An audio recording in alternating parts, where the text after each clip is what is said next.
Bien, a ver, en términos generales, el sistema de transporte en Montevideo utiliza un ómnibus y hay 4 empresas operadoras. En nuestra ciudad desde el año 2010 se cuenta con tecnología a bordo de los ómnibus.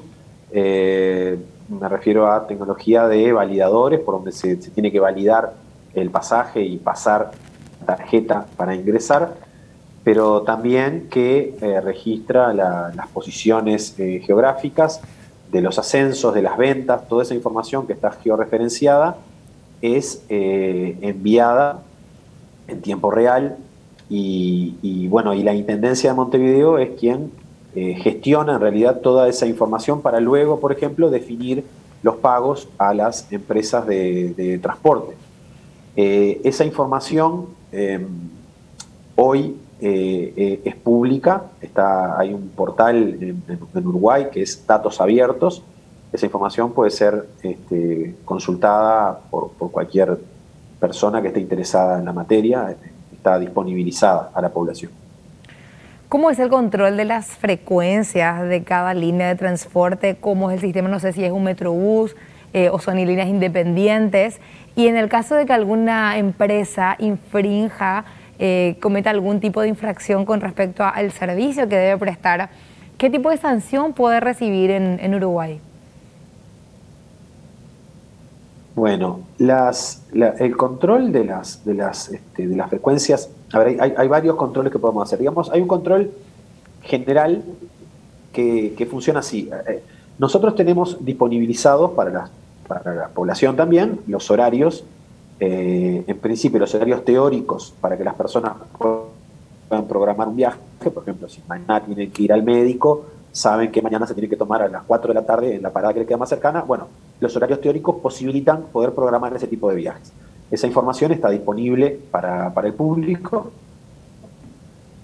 y a su vez nosotros manejamos lo que es, bueno, toda la operación de las 4 empresas que les contaba, las 4 empresas de transporte.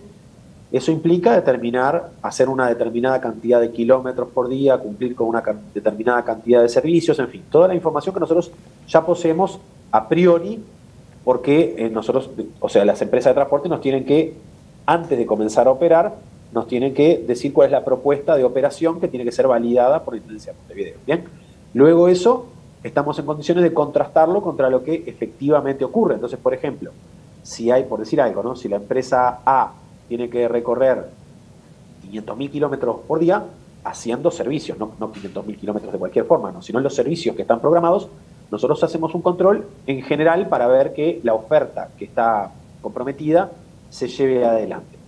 Luego también, como todo sistema de transporte, también puede haber faltantes de servicios o ómnibus que no están pasando en los horarios convenidos.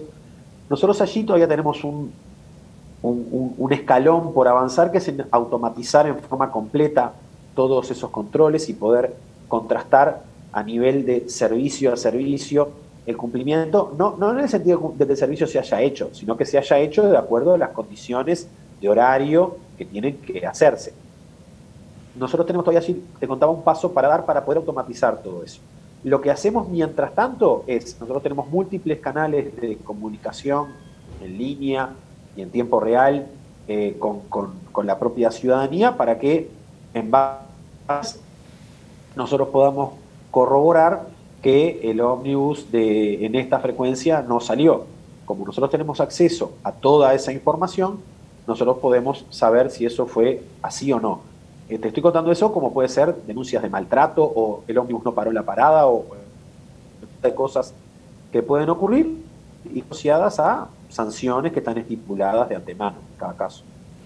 Es muy interesante conocer la experiencia de otros lugares también, director. En nuestro caso, ahora en el marco de un análisis técnico justamente que apunta a la tarifa técnica y a todos estos cambios que estamos realizando, nos enteramos que, por ejemplo, dentro de la estructura de costos del empresario de transporte público ya estaba introducida una ganancia de 18%. Estoy contando esto como para poder después saber cómo es en Uruguay. También tenemos el subsidio desde el año 2012 que el gobierno nacional otorga, es decir, el Estado otorga al sector, y estamos hablando de por cada pasaje. como en el pasado no se tenía un centro de monitoreo de billetaje electrónico, era una cifra estimativa que estaba por encima de la cifra real y ahora nos enteramos eso. Y a diferencia de Uruguay, que tiene un pago de subsidios, sí, pero por ciudad, de tal modo que el usuario de esta ciudad no esté subvencionando a otro pasajero de otro lugar. Es decir, como que cada contribuyente aporta a su localidad. Es lo que yo tengo entendido que es el modelo que aplica Uruguay. Y esto me gustaría también dirigir hacia la pregunta de ¿y cómo lo hicieron en pandemia? Por un lado, ¿cómo era antes de la pandemia y cómo actuaron ustedes durante esta crisis que bueno, también a todos nos afectó de la pandemia en cuanto a la menor demanda en general de todos los servicios? Sí, la pandemia ha sido muy, muy dura, sigue siéndolo todavía en cuanto a la afectación más allá de los temas de la salud de las personas, que todos los países hemos sufrido, pero en cuanto a su afectación en el sistema de transporte, ha sido muy, muy grande la afectación que ha tenido. El año pasado, por ejemplo, Montevideo perdió 100 millones de boletos, pasó de venderse unos 250 millones de boletos a 150 millones de boletos en el año, en el 2020, comparado contra el 2019. Hoy se están trasladando a Montevideo aproximadamente el 50% de los pasajeros que lo hacían digamos, en condiciones de prepandemia. Y bueno, eso nos ha llevado desde el año pasado, a partir de marzo del año pasado, cuando ingresa el COVID en Uruguay, en Montevideo, bueno, hubo una definición como servicio público, que es el transporte, de mantener el servicio siempre en condiciones muy superiores a la cantidad de pasajeros que se estaban trasladando. Entonces, por ejemplo, en abril del año pasado se estaban trasladando el 20% de los pasajeros. Sin embargo, la oferta de transporte no estaba en el 100%, sí, porque no hay forma de resolver una ecuación económica del 100% de la oferta con solamente el 20% de los pasajeros, pero estaba en el 70, 65, 70%, o sea que había una holgura muy grande entre la cantidad de los pasajeros y la oferta de transporte público que había. Eso genera la necesidad de resolver apoyos económicos adicionales a lo que el sistema de transporte tenía, porque claramente el shock de ingresos que está teniendo el sistema de transporte es muy grande. De estos 100 millones de boletos, por ejemplo, que en Montevideo se perdieron. Así fue que por allí por junio del año pasado definimos una tarifa técnica COVID, llamémosle así, que tenía algunas modificaciones con la tarifa técnica que ya existía en Montevideo desde el año 2012, que es pública. Nosotros, de hecho, se hizo público un documento que está en la web de la Intendencia de Montevideo, donde se puede consultar cuál es la metodología de cálculo, cuál es el peso de cada componente, cómo es que se llega a cada número, etcétera. Pero bueno, les decía, en junio del año pasado se hizo una tarifa técnica específica para la situación que estaba ocurriendo, donde, por ejemplo, se eliminó el concepto de ganancia. O sea, en Montevideo también la ganancia forma parte de la estructura de costos del sistema de transporte. En particular, ese componente de la ganancia está contemplado como un 6% sobre el capital inmovilizado en ómnibus, o sea, se cuantifica el valor de los ómnibus y se remunera a una tasa de un 6% anual, y luego eso en la estructura de costo representaba un 2 y pico por ciento. Desde junio del año pasado ese componente no existe directamente, porque se entiende que en la medida que se está subvencionando al sistema de transporte para que pueda seguir brindando el servicio social por el cual existe, no corresponde que haya ganancia empresarial en una situación tan particular como esa. También se redujeron los gastos administrativos en un 20% y también se redujo la propia masa salarial en acuerdos con los sindicatos en un 7,5%.